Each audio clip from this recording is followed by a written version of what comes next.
You know, when I woke up this morning, I thought it was going to be a great day.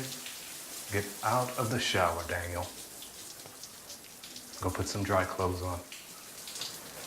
I don't want to. You have to take your medications. Water feels nice. I like how it makes my clothes stick to my skin. I don't want to have to remove you by force. And I know you don't want that either. I'll do it.